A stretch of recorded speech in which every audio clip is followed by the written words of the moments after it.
नमो अरहंताणम, नमो अरहंताणम, नमो अरहंताणम। बड़ी महत्व की बात है कि चोट कहाँ करें। अगर आप चोट करेंगे मन पर, मन और ज्यादा उद्दंड बन जाएगा।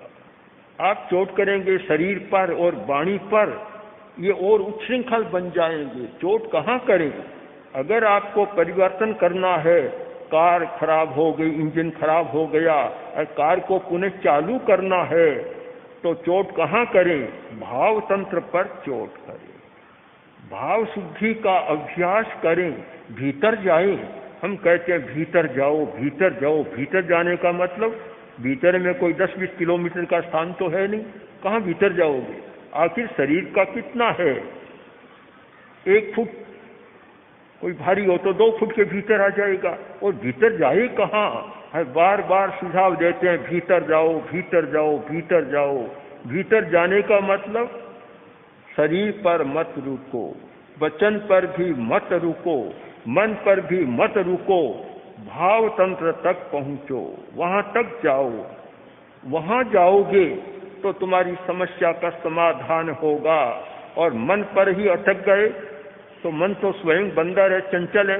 वह तुम्हारी समस्या का समाधान कैसे करेगा। जो स्वयं चंचल है, जिसमें स्वयं स्थिरता नहीं है, वह समस्या को कैसे सुलझाएगा।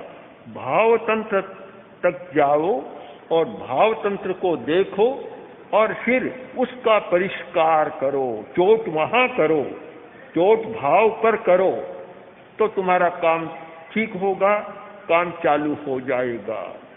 हमें अंतर जगत में प्रवेश पाना है।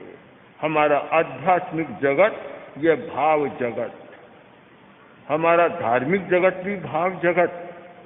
हमारा जो कुछ करने का है, परिवर्तन करने का बिंदु भी हमारा भाव जगत।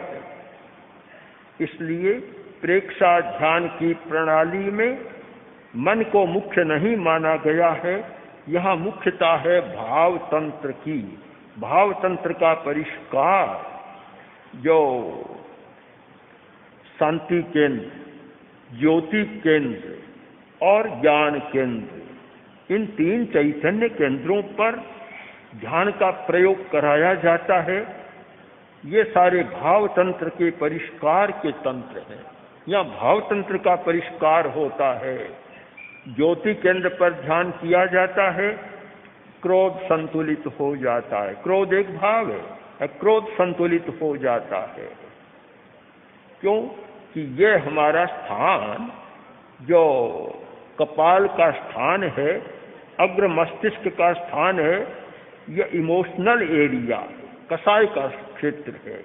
यहाँ से कसाय व्यक्त होते हैं।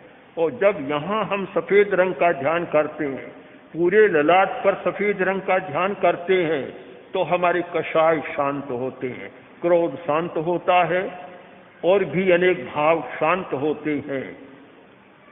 यह भाव तंत्र के परिष्कार का शांति केंद्र पर ध्यान करते हैं। यहाँ भी भाव शांत, उत्तेजना के भाव हमारे शांत होते हैं। और ज्ञान केंद्र पर ध्यान करते हैं तो सारा कषाय और नौ कषाय को शांत करने की प्रक्रिया है। इन 3 चैतन्य केंद्रों पर ज्योति केंद्र, शांति केंद्र और ज्ञान केंद्र पर ध्यान किया जाता है। कषाय और नौ कषाय शांत होते हैं और भाव तंत्र का परिष्कार होता है। नीचे के हमारे जो चैतन्य केंद्र हैं, चाहे दर्शन केंद्र अंतर्दृष्टि के जागरण का माध्यम बनता है, इंट्यूशन का पावर का विकास होता है, पर भाव तंत्र का परिष्कार वहां नहीं है। भाव तंत्र के परिष्कार के लिए ये सारा भाग हमारा मस्तिष्क का है, वहां से होता है। तो हमें भाव तंत्र का परिष्कार करना प्रेक्षा ध्यान का मूल आधार। और जब भाव तंत्र का परिष्कार होता है, फिर मन भी शुद्ध होता है, मन की गति बदल जाती है, वाणी की गति बदल जाती है।